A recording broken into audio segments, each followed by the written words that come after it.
Hello, must readers. I'm Erin Popelka. I curate must read fiction, a place for people who know that life is better with a novel in hand. And I am so delighted to be here today with author Kevin Wolfe. Thank you so much for being with us. Thank you. So a little bit about Kevin Wolfe. His first book, The Homeplace, won the 2015 Tony Hillerman Prize for Best Debut Mystery set in the Southwest. His second book, Brokeheart, just came out in October and is a paranormal twist on the Western genre. Kevin Wolfe is a member of Rocky Mountain Fiction Writers and also Crested Butte Writers. So Kevin, I'm so delighted to talk with you about your two books. So let's start with Brokeheart that just came out in October. Please tell me more about the book.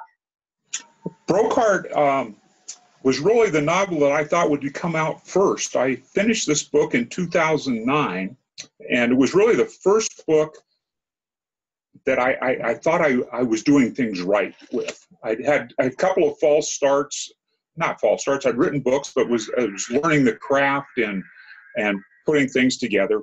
I'm proud of Brokeheart because in 2009, the book won the Pacific Northwest Writers Conference Award. I can't remember what they call that. In speculative fiction category. Congratulations. It also won Rocky Mountain Fiction Writers Award that year. It won at a small conference that used to meet at Crested Butte, which is a ski area in Colorado. And it placed second at Southwest Writers down in Albuquerque. In the space of about 4 months, I'd entered the book in 4 of these conference contests, and it did well in all 4. Wow, what a wonderful flurry of acknowledgement. That's great. Congratulations. Yeah. And I was in the process of submitting to agents during that time, and I was probably about 40 agents I queried about 40 agents, and right after that win in the fall, actually with Rocky Mountain Fiction Writers. And one of the agents contacted me and says, "Hey, I'm really interested. Can we go forward?" So I signed a contract with her in December of 2009. She made some suggestions, and in 2010, she began putting the book into submission. And I like to say that we got turned down by some awful good people right away. and then and we thought, she thought maybe the timing was right. That was, remember the movie Cowboys and Aliens was coming out that following summer, and we thought, here's a paranormal Western with some other stuff coming on. Maybe the timing was right. But, nothing happened. Nothing happened. The book just it was in submission. We got some good feedback from some people.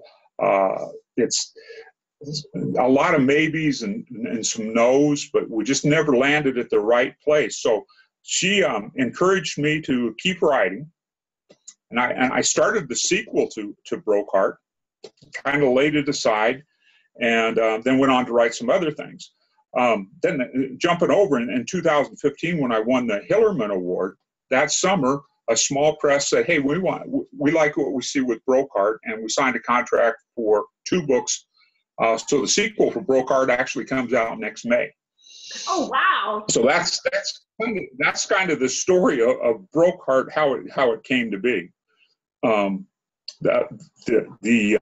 Originally we sold the press that was interested in it at first, and we signed the contract with, was called Jollyfish. Isn't that a funny name? They were in Provo, Utah. It was a small startup press, and I think by the time that we joined, we signed the contract. They were about it might have been in their 4th year, and they'd gone from something like 8 books their first year to 16 books, jumped it up, and we're looking to do 36 books.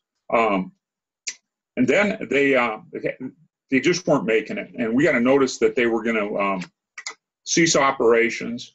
Then we got a note. Then within the same week, they said, "Wait, we're working on something," and it turned out that they sold out to North Star Editions. North Star Editions is out of Minnesota.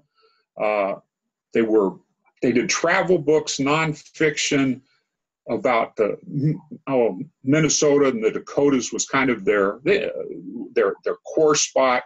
They'd done some fiction books that were set in that area. They wanted to get bigger, and so they acquired this Jollyfish, and they also acquired Flux, which is a young adult line. And in this transition, I think mine was the only adult titles that they brought over from Jollyfish. And I worked with the acquiring editor, and the book, it was kind of fun going back because the book had been 4 years. So you've been working and I mean, it's set aside, and then we got then the editor picked it up and said, let's make a few changes and go forward with it. So yeah, it was fun coming back. It was a lot of fun coming back to it. Indeed, I bet the fresh eyes always make a big difference. Yeah, not that I want to do that again, but there certainly is advantages of being away from a book for that long and then coming back and seeing it with fresh eyes. It's a very traditional voice Western. A stranger arrives in a small town. In the case of Brokeheart, the stranger is a disgraced newspaper reporter. He's down on his luck, has no money in his pocket, and the first job he can find is digging a grave. And the local undertaker will give him 2 bits to dig a grave. The newspaper office in this small mining town tells him, I'm a newspaper reporter and I'm looking for a job. After some negotiations, he's hired. He asked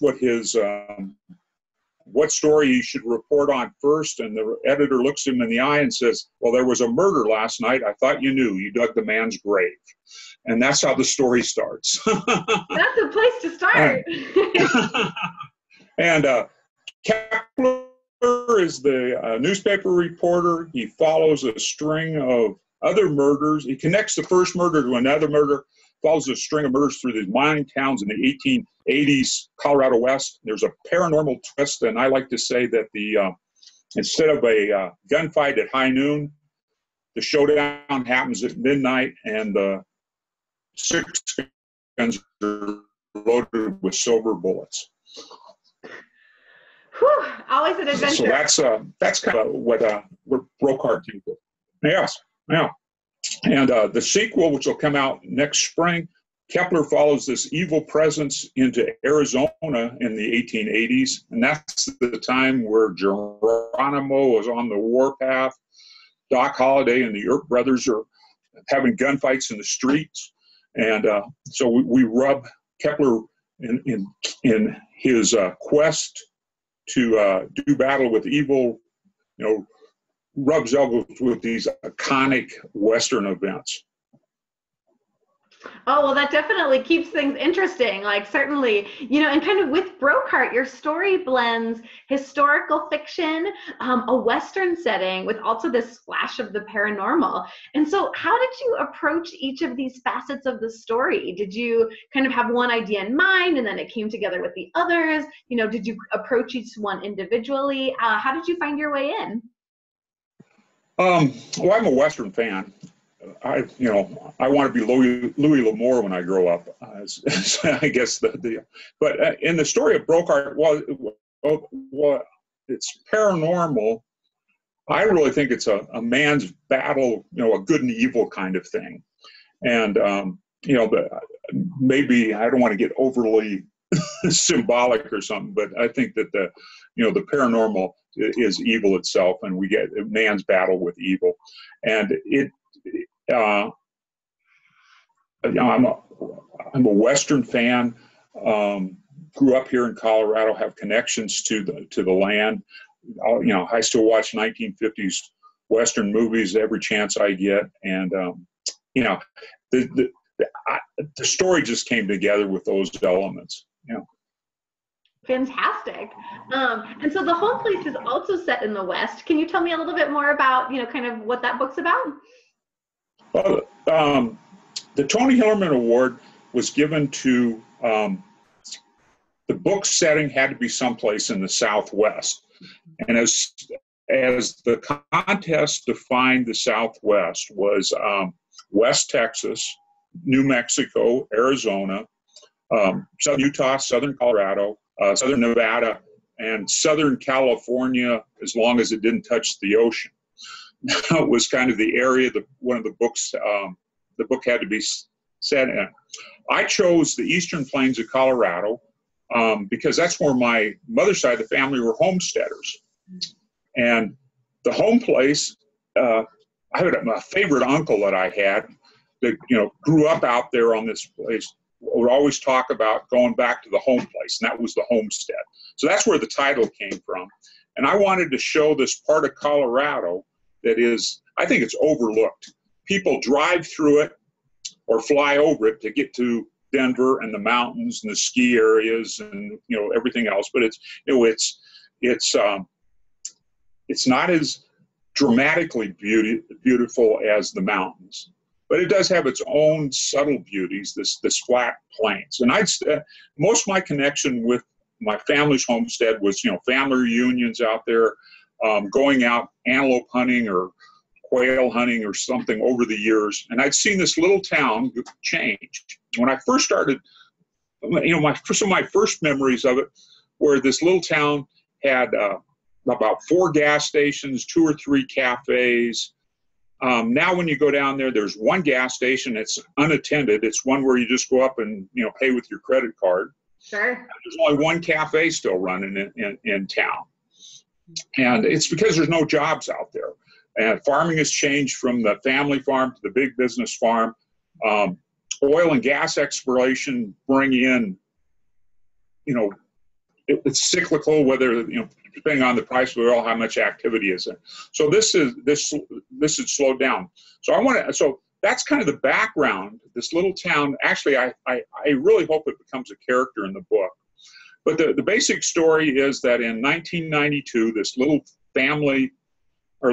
farming town on the Eastern Plains, high school's basketball team won the state championship. Their star player was a guy named Chase Ford. Chase was good enough that he was offered a college scholarship right out of high school. He goes to the University of Colorado, has a good career, is drafted by the LA Lakers into the NBA, and after a couple of years, an injury tragically ends his career. It's 16 years later. He hasn't been home to this little farm town in 16 years, not even for his father's funeral. On the weekend that he decides to go back, on that very morning, the current high school basketball star is found dead on the prairie outside town, surrounded by 4 dead buffalo. That's the first 8 pages of the book. Wow. So that's how we jump into it. The story is told through Chase's eyes. His best friend in the girl that he dated in high school has come back to town, something that she never wanted to have, but her marriage has fallen apart. Her father's dead, her mother's in a nursing home, so she's back in town running the cafe. And the 4th member of the cast was the tomboy girl in school, and she's now the game warden in the county. And it's up to the 4 of these people to unravel what happened to the murder victim. And that's the story. Whew.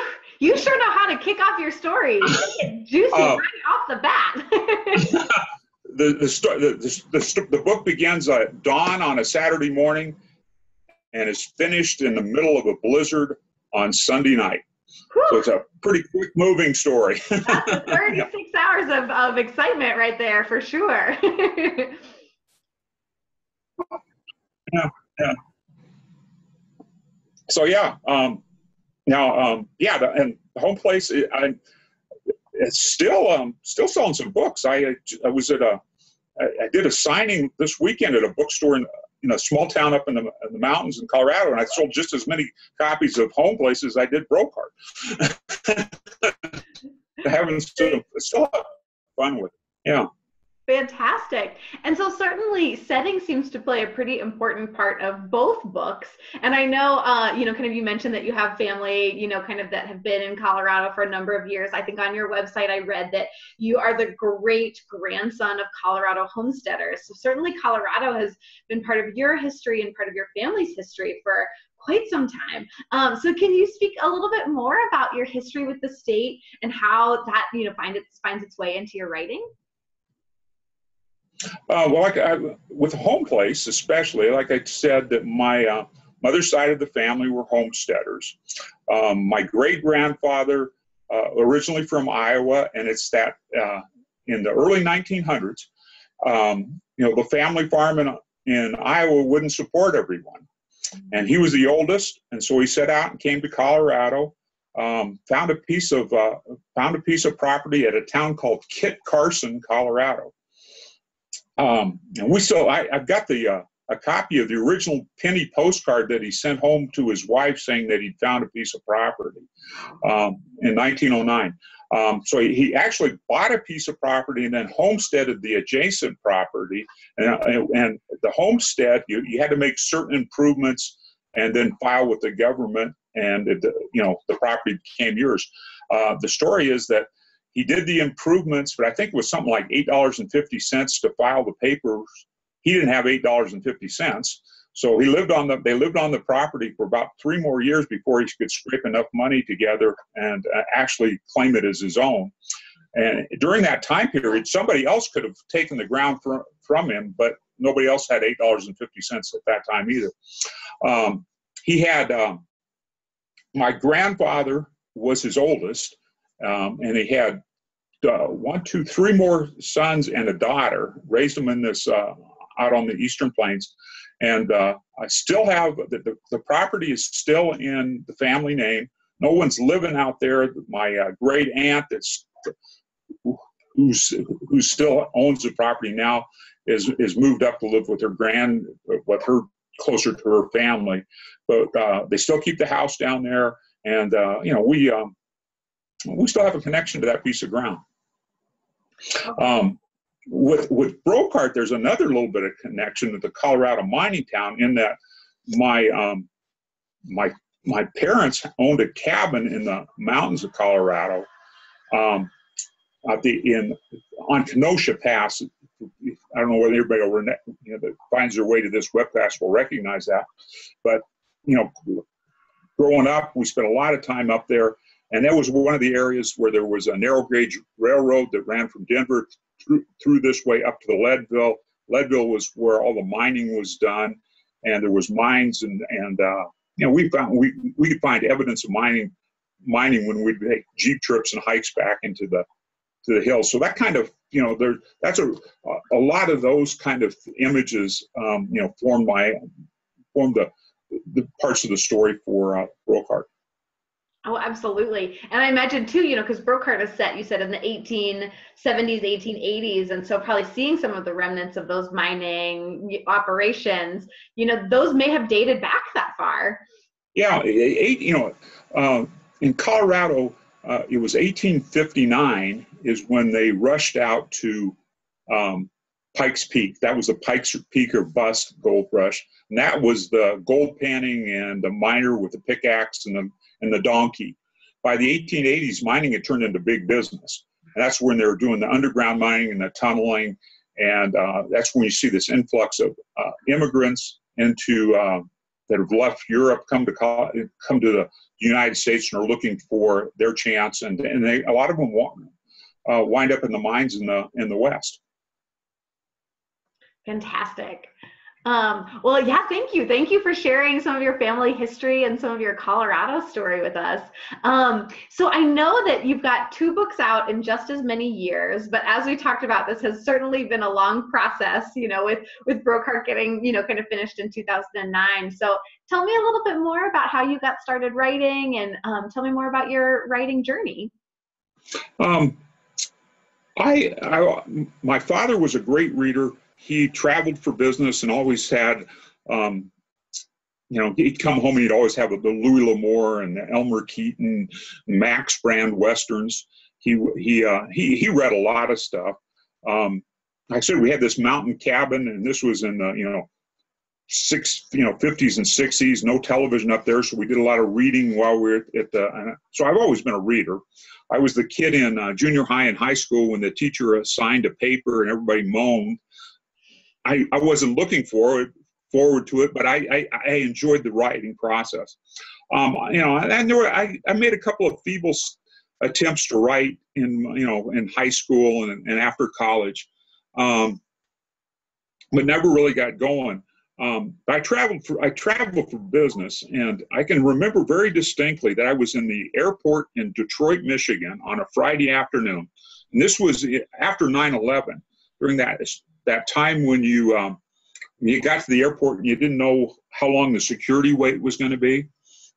And I got dropped off like at 1:30 in the afternoon, probably for like a 4 o'clock flight, and whisked through and was sitting at the gate in probably 20 minutes. And I just finished a very forgettable paperback. And my choice was go to the bookstore, at the airport and buy another book. And for some reason that day, I opened my laptop and started typing out. I said, I can do this good. And I started typing out a story. So I played around with that. I found some adult education classes, took some classes, found out how difficult it is. I mean, that flash of inspiration lasts, 10 minutes, 20 minutes, and then all of a sudden it's putting all these words onto the page. I was fortunate enough that I found Rocky Mountain fiction writers, started attending their conferences, really got infatuated with learning how to tell a story. Joined a critique group, and just started, figured out that if you write enough sentences, you fill up a page. You fill up enough pages, you start to fashion a chapter, and a chapter becomes the second chapter, and then you just keep pushing yourself away. And I was fortunate enough that I think I'm. I don't have to be motivated. I understand that you got motivation and you got the work part. And so the other thing that I said that Brokeheart won the contest. I found that entering those little writing contests gave me motivation to write and really polish stuff, because most of those contests where you enter so many pages or so many chapters and a synopsis. So I had a real run there. After Brokeheart won that one year, I think the next year I was in the finals for 2 or 3 years running with other things that I was writing while we were waiting to sell. So I just I used that as motivation. And then I've been fortunate. My agent, her name's Gina Panettiere. She's with the Talcott Notch Literary Agency out of Milford, Connecticut. I remember we got done with Brokeheart, and I said, well, what do I do next? And she just said to me, well, you're a writer, write something else. And like wow, why didn't I think of that? And she also said, don't limit yourself, write the stories you want to write. And so I went from the Brokeheart stuff with this paranormal. I've got a real traditional Western manuscript completed. I wrote a mystery, kind of a mystery adventure that happens in the contemporary times in the mountains of Colorado, and which led me to the Homeplace out on the Eastern Plains. So that's kind of how it's gone for me. In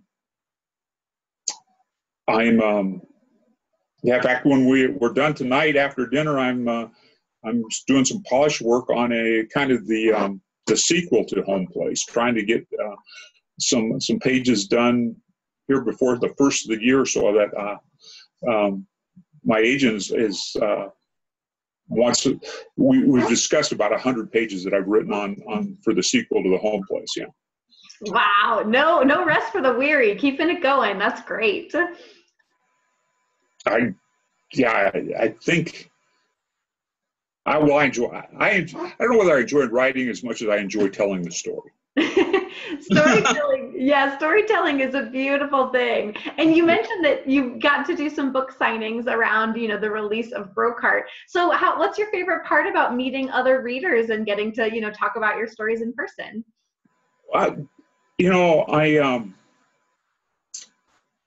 Yeah, I think a lot of writers think of themselves as an introvert. I certainly do. I'm a professional salesman by trade. I've, sell some technical capital equipment and trying to travel the Rocky Mountain corridor. So I'm out with that. But, I didn't know what to expect with book signings, but I'm pleasantly surprised each time that I get to do some things. And I've done the Barnes and Noble stores. I've done independent bookstores. I've been invited to library events, book clubs, and stuff like that. And it's just kind of fun to get out. First, I think the first thing people are always say, "Oh, you wrote this," and I think then they you say, "Yeah, but I'm just a regular guy too," and and talk to people about what they like, tell them a little bit about my books. And, people say, well, I'm always surprised when somebody says, well, my dad would like to read that. That's the ones I always kind of like that when people say, oh, that's kind of stuff my father would read. Sure. I like that kind of stuff. And I like, and a lot of people that, are like us trying to be writers, and they want to know, how you got there and what they can do. And I always tell them if they want a magic answer, they're not asking the right guy. A lot of hard work along the way, for sure. Well, yeah, it's just a lot. It's just do it. Just do it. Excellent. Well, I think that's actually a really lovely kind of place to end the interview on. Like, just do it. Must reader. If you have that idea, go for it. And if you live locally in Colorado, you have a couple more events coming up. Is that right? I'm going to actually, let's see, this Sunday, which would be the 2nd of December, 3rd of December, December 3rd, I'll be at the Evergreen Library. So they're having a local author day. There's 2 other local authors. We'll be talking about our books, noon to 2. And December 13th is a Wednesday night, and that's Rocky Mountain Mystery Writers Mistletoe and Mysteries Night. Ann Hillerman is the guest of honor. She'll be coming in, and then 12 of us local authors will all be doing readings. And they can find information for that on go to Rocky Mountain Mystery Writers website. Oh, fantastic. Sounds great. Well, must readers, please do check it out. And if you are not local to Colorado, please pick up Kevin Wolf's books, The Homeplace and Brokeheart, and enjoy. And Kevin Wolf, thank you so very much for talking with me today. Thank you. I had a lot of fun. Me too.